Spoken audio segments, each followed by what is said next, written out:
मैं हूं आमिर हसन, आप सभी के साथ। जम्मू कश्मीर असेंबली का बजट सेशन लगातार जारी है और ये दूसरा दिन है जहां पे हमने असेंबली की कार्रवाई होते हुए देखी। सेशन के दौरान कई मुद्दे आज उठे और हंगामे खतरनाक हद तक देखने को मिले।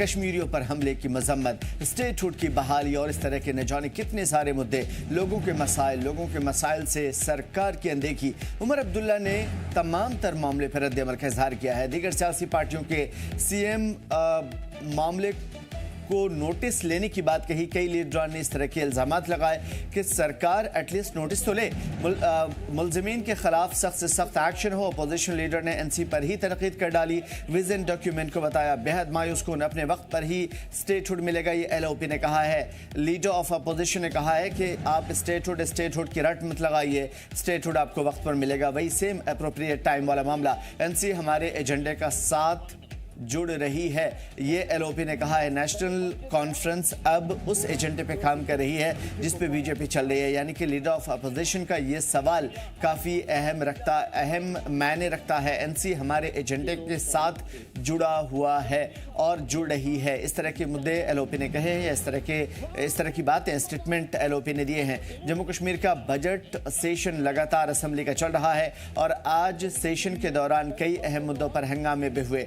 कश्मीरियों पर हमले की मजम्मत की गई। सीएम उमर अब्दुल्ला ने अपने रद्द-ए-अमल का इजहार किया। दीगर रियासतों के सीएम मामले का नोटिस लें, सीएम उमर अब्दुल्ला ने कहा है, और ख़ास तौर पे मुलजिमीन के खिलाफ सख्त से सख्त एक्शन लेने की बात कही है। अपोजिशन लीडर ने एनसी पर ही तनकीद कर डाली। विजन डॉक्यूमेंट को बेहद मायूस कुन बताया, अपने वक्त पर ही स्टेटहुड दिया जाएगा। Leader of opposition Sunil Sharma ने कहा एनसी हमारे एजेंडे के साथ जुड़ रही है और इसी पे आगे हम बढ़े हैं। लीडर ऑफ अपोजिशन का बयान सामने आया।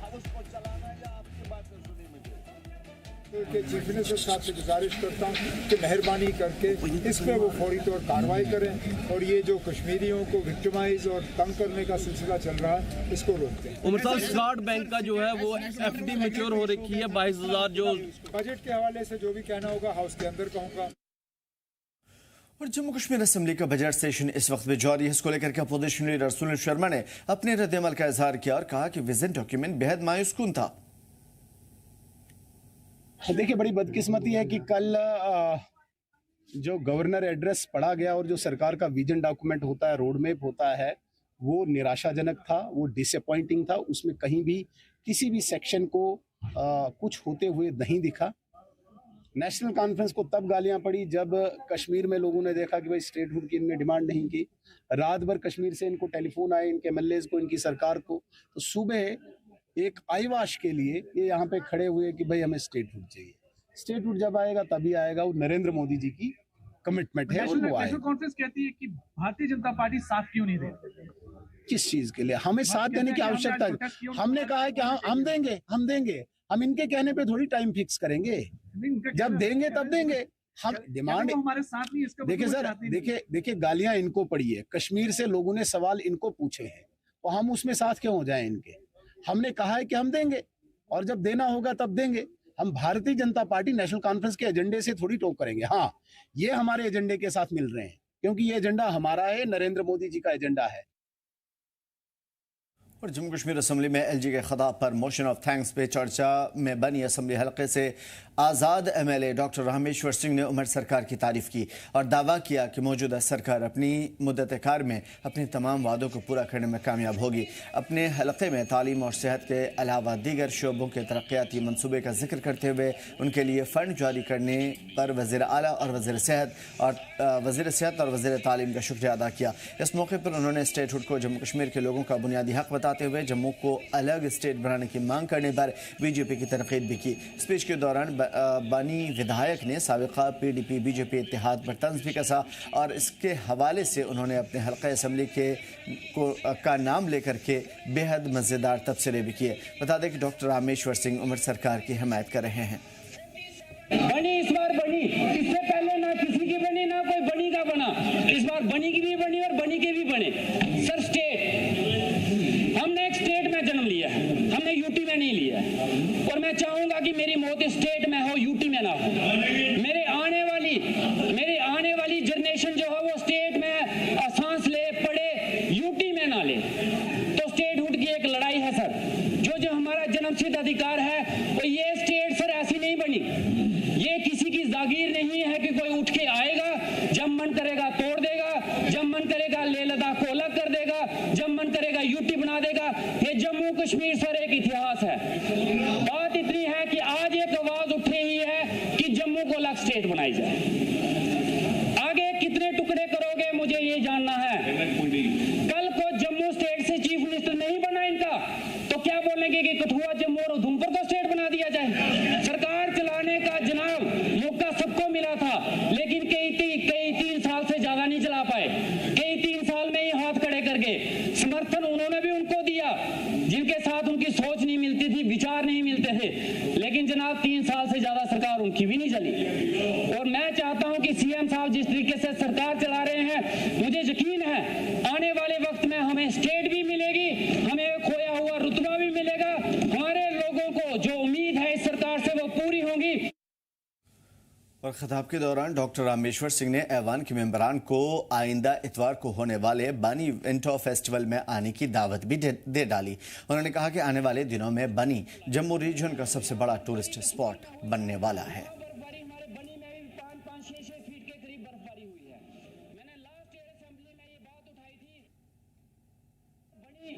टूरिज्म के लिहाज से देखा जाए तो बहुत ही खूबसूरत, उसको मिनी कश्मीर भी बोला जाता है। जहां बर्फबारी कश्मीर में हुई है वहां बर्फबारी हमारे बनी में भी 5-6 फीट के करीब बर्फबारी हुई है। मैंने लास्ट ईयर असेंबली में ये बात उठाई थी कि हिमाचल की बर्फ बिकती है, श्रीनगर की बिकती है, लेकिन मेरी बनी की नहीं बिकी। लेकिन सीएम साहब का मैं शुक्रिया अदा करना चाहूंगा कि इस बार बनी की बर्फ भी बिकी है। पहली बार हिस्ट्री में बनी में एक विंटर फेस्टिवल, स्नो फेस्टिवल किया जा रहा है। यहाँ पे सीएम साहब की तरफ से 25 लाख रुपया उस फेस्टिवल के लिए रिलीज किया गया है। और मैं स्पीकर साहब आपको और इस हाउस में बैठे हुए सभी लोगों को आमंत्रित करूंगा कि इस 8 तारीख को संडे को बनी में आए, उस स्नो फेस्टिवल का, उस विंटर फेस्टिवल का मजा उठाएं। श्रीनगर में मंगलवार को आशा वर्कर्स ने अपने हकूक़ के लिए जोरदार एहतजाज किया। उन्होंने कानूनी पहचान, मिनिमम वेजेस एक्ट लागू करने और मानदेय बढ़ाने की मांग भी कर डाली। मुजाहिरीन ने नारे लगाए और तख्तियां दिखाई, ये कहते हुए कि सेहत से जुड़ी हुई अहम खदमात दे रही हैं, लेकिन उन्हें अब तक इंसाफ नहीं मिला। आशा वर्कर्स यूनियन की सदर शाहिना अख्तर ने कहा कि मौजूदा मानदेय घर का खर्च चलाने के लिए नाकाफ़ी है, जबकि आशा वर्कर्स टीकाकरण, माँ बच्चे की देखभाल और बीमारी की निगरानी जैसे अहम काम कर रही हैं। वर्कर्स ने वार्निंग दी कि अगर उनकी मांगें जल्द पूरी नहीं हुई तो एहतजाज तेज़ किया जाएगा और उन्होंने हुकूमत से फ़ौरन इस मामले में बातचीत करने की अपील भी की है।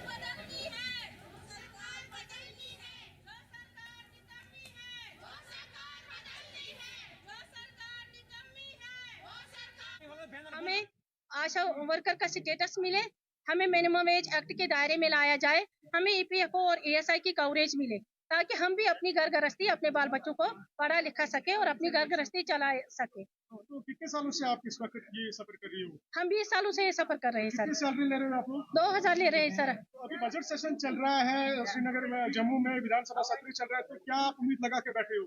हाँ सर, हम इंशाल्लाह अच्छी उम्मीद लगा कर बैठे हैं कि जो मसला 20 सालों में हल नहीं हुआ वो इस साल इंशाल्लाह हल होगा। और आपने कभी आज तक मेमोरेंडम पेश नहीं किया सरकार? हमने हर बार सरकार को मेमोरेंडम पेश किया, मगर हर बार हमें यही कहा जाता है कि आप लोग वॉलंटियर हो, आप वर्कर नहीं हो। इसलिए चाहते हैं हम कि हमें वर्कर का स्टेटस मिले। और मेरी एक रिक्वेस्ट है, मुदबाना रिक्वेस्ट है कि जिस तरह बाकी डिपार्टमेंट्स में अगर सुपरवाइजर हो, अगर आंगनवाड़ी वर्कर हो तो उसे मेरिट की बुनियाद पर, चाहे 6 साल हो, 7 साल हो, 10 साल हो, उसे सुपरवाइजर बनाया जाता है। एक एसपीओ को कांस्टेबल की रैंक मिली, मगर आशा वर्कर को कुछ भी नहीं मिल रहा है। हमारी सरकार से गुजारिश है कि अगर उसने 25% रिजर्वेशन आशा के लिए रखी थी तो वो कहाँ गई। हम चाहते हैं कि वो 25% कोटा आशा को मिले। ये तो हकीकत है जो आम तौर पे छोटे कारोबारी हैं या फिर छोटे लेवल पर किसी जगह पे काम कर रहे हैं, चाहे वो सरकार का ही डिपार्टमेंट क्यों नहीं हो, उनकी सरकार काफ़ी लेट से सुनती है और सुनती भी है तो उसके लिए बहुत सारे पापड़ बेलने पड़ते हैं। आशा वर्कर का मामला भी उन्हीं में से है। आशा वर्कर ने और क्या कुछ कहा है, मांगे कब से चल रही है, एहतजाज कब से हो रहे हैं, प्रोटेस्ट कहाँ तक पहुंचा, जानेंगे ग्राउंड पर उतर करके। मीर हमारे साथ जुड़े हुए श्रीनगर से। मीर, क्या कुछ है आज सबसे पहले आशा वर्कर्स के प्रोटेस्ट के हवाले से? देखिए, बिल्कुल अगर आप देखें तो जम्मू कश्मीर में आशा वर्कर्स की अगर हम तादाद देखें, जो करंट फिगर कहीं ना कहीं पे हम कह सकते हैं कि एक ऑफिशियल फिगर जो है, जो हमारे पास है, वो 13,174 का है। और ये 13,000 ख्वातीन पिछले कई वर्षों से लगातार अपने अपने जिलों के मुताबिक एहतजाज के सिलसिले में अक्सर मीडिया के सामने आती हैं और इनकी हमेशा दरख्वास्त यही रही है कि जो वादे इनके साथ किए गए हैं उन वादों को पूरा किया जाए। एक और बहुत इंपॉर्टेंट पहलू इसमें देखने को ये मिल रहा है कि इन आशा वर्कर्स का मानना है कि पूरे मुल्क में एक तरीके से एक ऑनरेरियम जो है वो उनको पे किया जाता है, लेकिन सिर्फ जम्मू कश्मीर की आशा वर्कर्स हैं जिनको उसके मुताबिक नहीं दिया जाता। इनका मानना है कि जो मिनिमम वेज एक्ट जो है पूरे मुल्क में लागू है, जिसके मुताबिक जो बाकी आशा वर्कर्स हैं उनको अच्छी खासी तनख्वाह मिलती है, लेकिन जो जम्मू कश्मीर में आशा वर्कर्स हैं इनको उस दायरे में भी नहीं लाया जाता। इनका मानना है कि 2,000 रुपया इनको महीने के दिए जाते हैं। जी, तो बड़ी बात यह है कि बड़ी तादाद में आशा वर्कर्स जम्मू कश्मीर में हैं और उन्हें जो वेजेस मिलते हैं वो नाकाफी हैं और इसी चीज की मांग वो उठा रही है। मीर, कंटिन्यू। जी, बिल्कुल सही कहा आपने, क्योंकि इनका मानना है कि 2,000 रुपए आज की डेट में कहीं पे एग्जिस्ट नहीं करते हैं। अगर आपको अपनी लाइवलीहुड को जो है सफाइश करना हो, किसी भी जिम्मेदारी को पूरा करने के लिए 2,000 रुपए कहीं पे पैरेलल नहीं बैठते हैं। इनका मानना है कि ये कुछ अलग तरीके से कुछ नहीं मांग रही है, वही चीजें मांग रहे हैं जो पूरे मुल्क में ऑलरेडी आशा वर्कर्स को दिए गए हैं। इनका ये भी मानना है कि कई वर्षों से यहाँ पे मल्टीपल गवर्नमेंट्स भी बनी, चाहे हम कोalition की बात करें, सेंट्रल गवर्नमेंट्स की बात करें, यहाँ पे यूटी एडमिनिस्ट्रेशन की बात करें, अब करंट डेट में एक नई सरकार की बात करें, लेकिन आज की डेट तक कभी भी इनको लेकर जो है एक पॉसिबल तरीके से जो एग्जीक्यूशनल एक डॉक्यूमेंट जो है वो तैयार नहीं किया गया। हालांकि इनके बारे में कहा गया था कि कुछ रिजर्वेशन जो है इनके मुताबिक इनके लिए रखा जाएगा, लेकिन अगर उसको रखा गया लेकिन उसके जो फवायद हैं वो इनको अभी तक नहीं दिए गए हैं। और 13,000 की जो तादाद है बहुत बड़ी तादाद है, जो आज की डेट में कई सारी ख्वातीन हमें तकरीबन जो है 40-50 साल की उम्र के ऊपर के भी आज देखने को मिले, जिन्होंने श्रीनगर के प्रेस कॉलोनी में आज अपना एहतजाज दर्ज किया और सरकार से अपील की कि आज बजट का सेशन लगातार यहाँ पे चल रहा है। इनको उम्मीद है कि आने वाले वक्त में, क्योंकि 6 तारीख को यहाँ पे बजट पेश किया जाएगा, और इनका मानना है कि शायद इनको उम्मीद है कि 6 तारीख को चीफ मिनिस्टर यहाँ बजट के हवाले से इन खासतौर पर आशा वर्कर्स के हवाले से भी कोई ना कोई बड़ा स्टेटमेंट जारी करेंगे, जिसको लेकर हमें पिछले 2-4 दिनों से लगातार इन आशा वर्कर्स की जो पहल जो है एहतजाजों के जरिए वो हमें करंटली देखने को मिल रही है। इनका मानना है कि अगर आज की डेट में भी सरकार जो है अपने इस बजट सेशन में इन आशा वर्कर्स के मुतालिक कोई कदम नहीं उठाते हैं तो आने वाले वक्त में ये आशा वर्कर्स सड़कों पे निकलेंगी। हालांकि आज तक की अगर हम एहतजाजों की बात करें तो वो हमें यूजुअली यहाँ के शहरी कश्मीर पार्क में देखने को मिले हैं, प्रेस कॉलोनी में देखने को मिले हैं, लेकिन इनका मानना है कि अगर इनकी बात को अब संजीदगी से नहीं लिया जाता तो ये एहतजाजी धरने जो है अब सड़कों पे नजर आएंगे और उसकी जिम्मेवारी कहीं ना कहीं पे सरकार की भी होगी। और कई सारी चीजें ऐसी भी हैं जो कि पर्सनल लाइफ के साथ और टच करती हैं, जहाँ पे एक इंसान जो एक इमोशनल दायरे में आता है जब इन ख्वातीन की आंखों में आंसू नजर आते हैं। इनका मानना है कि घर में भी कहीं ना कहीं पे जो है इनको जिल्लत का शिकार होना पड़ता है, क्योंकि कहीं ना कहीं भी ये कहते हैं कि ये एक मुलाजिम के तौर पर काम कर रहे हैं, लेकिन इनको आज की डेट में वर्कर का दर्जा भी प्रॉपर तरीके से नहीं मिला है। यानी कि इनकी जो एग्जिस्टेंस है बेसिकली, अगर हम कहें कि एक फॉर्मल एग्जिस्टेंस जो होती है एक मुलाजिम की, वो कहीं पे विजिबल नजर नहीं आती है, जिसको लेकर ये काफी ज्यादा संजीदा है। और इनका मानना है कि पिछले 20 वर्षों से लगातार ये अपनी बात को लेकर सरकार के सामने आ रहे हैं, चाहे हम एहतजाजों की बात करें, प्रेस कॉन्फ्रेंसेस की बात करें, बयानात की बात करें, अखबारी बयानों की बात करें, हर तरीका इन्होंने इस्तेमाल आज की डेट में किया है, जो कि एक लीगल तरीका है इस्तेमाल करने का। लेकिन आज के वक्त पे भी, यानी कि 20 साल गुजरने के बाद भी अभी तक कोई भी फैसला इनके मुताबिक नहीं लिया गया है। हालांकि एक बहुत बड़ा एक नुक्ता जो है वो बहुत इसमें संजीदा देखने को मिल रहा है कि ये कह रहे हैं कि इनका कहीं पे कोई इंडिविजुअल और स्पेसिफिक डिमांड नहीं है, ये सिर्फ इतना ही चाहती है कि जो पूरे मुल्क में उजरत दी जाती है आशा वर्कर्स को, जो उनकी रिकॉग्निशन है फॉर्मली, उस रिकॉग्निशन को किया जाए, यानी कि इनको एक वर्कर का दर्जा दिया जाए। और उसके साथ जो चीजें गवर्नमेंट के दायरे में आती हैं, चाहे उसमें तकरीरों की बात करें, वहां पे नौकरियों की वागुजारी की बात करें, इनके प्रमोशंस की बात करें, या जो इनके साथ जो एड ऑन फंड्स होते हैं या स्कीम्स लागू होती है गवर्नमेंट के जरिए, उस सभी के दायरे में इनको लाया जाए, जबकि पूरे हिंदुस्तान में सभी आशा वर्कर्स उस दायरे में हैं। लेकिन जम्मू कश्मीर की जो आशा वर्कर्स हैं वो उस दायरे में नहीं लाई जा रही है। बिल्कुल बड़ी बात है। अभी जो रिपोर्ट हम देख पा रहे हैं उसके हिसाब से करीब 19,000 समथिंग 19,900 समथिंग आशा वर्कर्स हैं अलग अलग रिपोर्ट्स के मुताबिक। अगर मान लेते हैं 20,000 के करीब आशा वर्कर्स हैं, 9,000 समथिंग कश्मीर में और जम्मू रीजन में भी सेम तो या फिर उससे थोड़ी कम भी है या थोड़ी ज़्यादा भी है। एक आशा वर्कर आम तौर पे 3-4 फैमिली के साथ होती है, बच्चे, बीवी या फिर अपने माँ बाप, बहुत सारे लोग ऐसे होते हैं। और आशा वर्कर तभी कोई बनता है जब उसकी आर्थिक स्थिति उस हालत की हो, वरना एक आम जिंदगी के लोग इस तरह की चीजें नहीं अख्तियार करते। वो नहीं जाते इस तरह की 2,000 या 1,000 की किसी भी जॉब में और सरकारी वादों में अपनी उम्र नहीं खपाते। लेकिन जिसे जरूरत है वही इस चीज में आता है। और अब आप सोचिए कि जिसकी आर्थिक स्थिति, जिसकी जिंदगी की सूरत हाल, सिचुएशन इस तरह की हो और वो लगातार अपनी मांगे दोहराए और उसके बावजूद कि वो 9-9, 10-10, 15-15 घंटे पूरे मोहल्ले में एक जगह किसी ऑफिस में बैठ करके काम नहीं बल्कि पूरे इलाके में दौड़ करके अलग अलग सिचुएशन में काम कर रही हूं, अलग अलग हालात, अलग अलग मौसम में काम कर रही हूं और फिर मांग दोहराए और उम्मीद लगाए कि उनकी बात हो, एटलीस्ट उनके बारे में कुछ सोचा जाए या एटलीस्ट इतना दिया जाए जितना पूरे हिंदुस्तान में लागू है।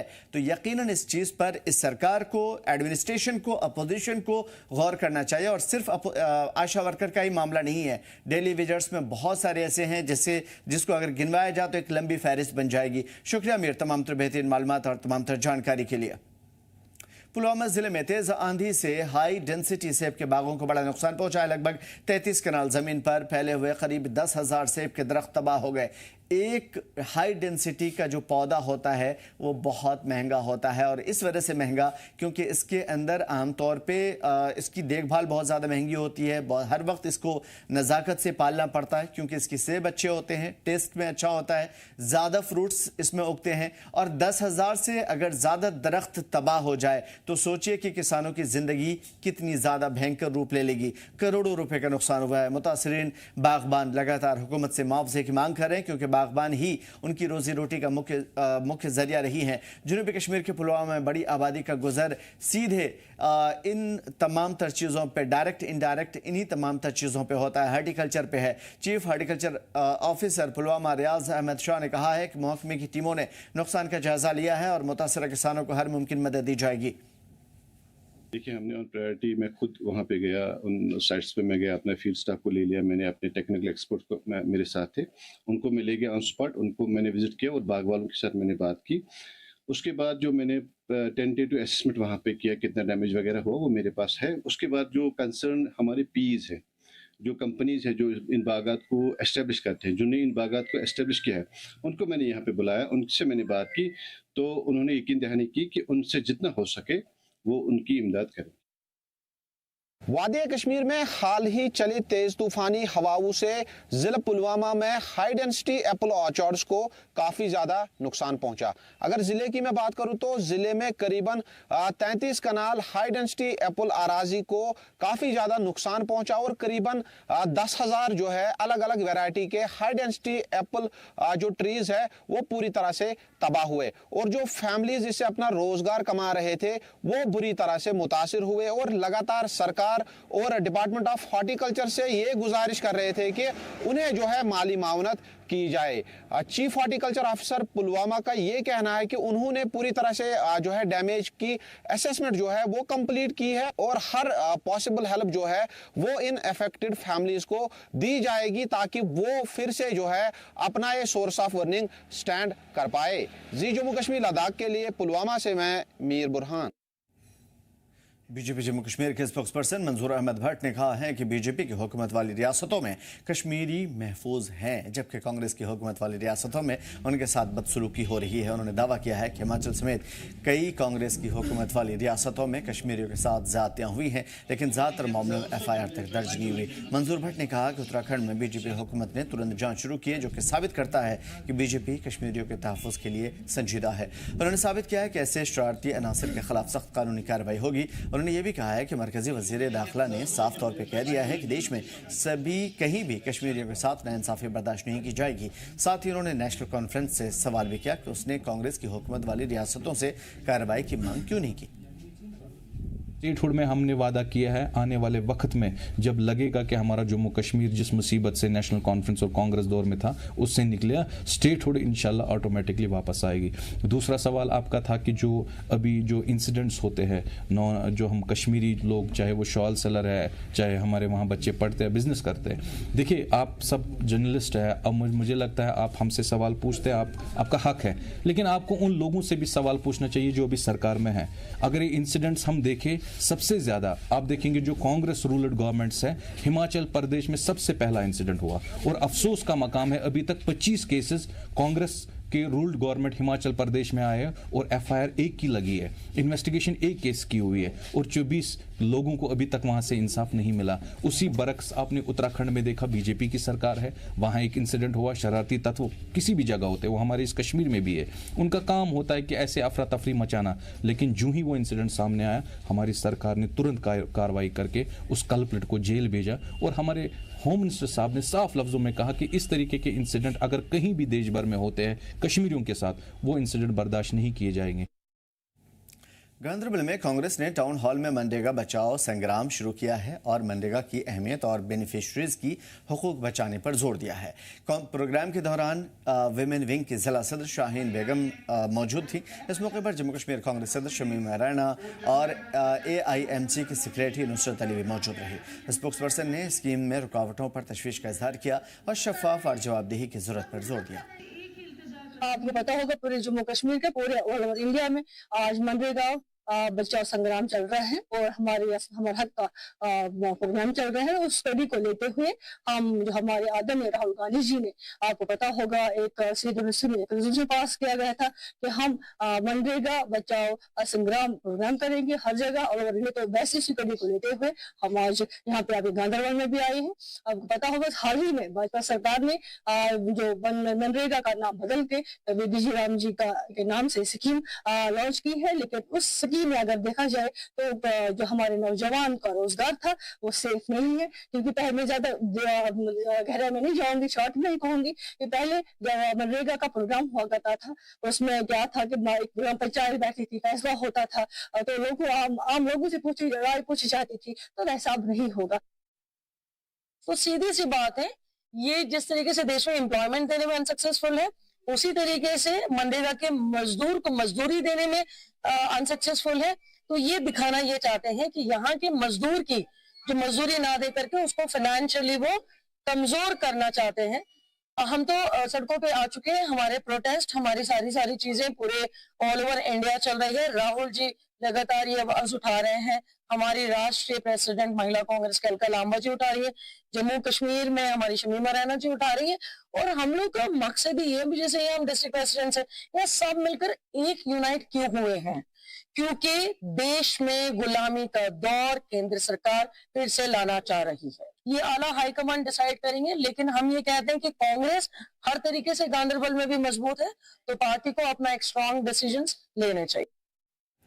गांधरबल में परवेज अहमद नाम के शख्स ने 2 फरवरी की शाम ERSS 112 पे झूठी शिकायत की और उसकी बीवी के साथ मारपीट हुई है। पुलिस फौरन मौके पर पहुंची, लेकिन कॉल करने वाला शख्स अपना मोबाइल बंद करके सो चुका था। जांच में शिकायत गलत निकली। तफ्तीश में पता चला कि परवेज अहमद पहले भी कई बार 112 पर फर्जी कॉल कर चुका है, जिससे पुलिस का वक्त ज़ाय हुआ। इसके बाद से शादीपुरा पुलिस ने उसे एहतियातन हिरासत में लिया है। पुलिस ने अवाम से अपील की है कि 112 हेल्पलाइन का इस्तेमाल सिर्फ सच्ची खबर पे करें, इमरजेंसी की सूरत में करें।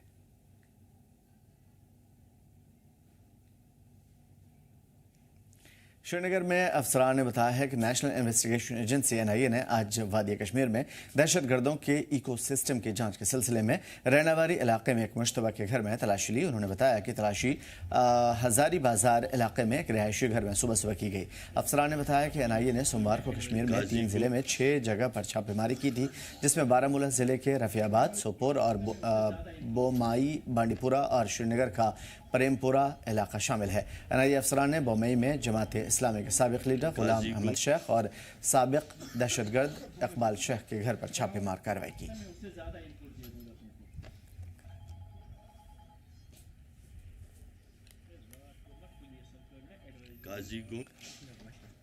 बारामूला जिले के ऊपरी इलाकों में खास करके गुलमर्ग और उसके आसपास के इलाकों में ताज़ा बर्फबारी हुई है और इससे मद्देनजर खूबसूरत बर्फ का लुत्फ उठाने के लिए बड़ी तादाद में सयाह यहाँ पहुंचे हैं। मशहूर टूरिस्ट रिजॉर्ट गुलमर्ग की तरफ लोग जा रहे हैं। इंतजामिया ने हिदायत जारी की है कि टेंगमर्ग में गुलमर्ग जाने वाले तमाम मकामी लोग और सयाह बिना एंटी स्किट चैन के सफर न करें वरना खतरनाक होगा।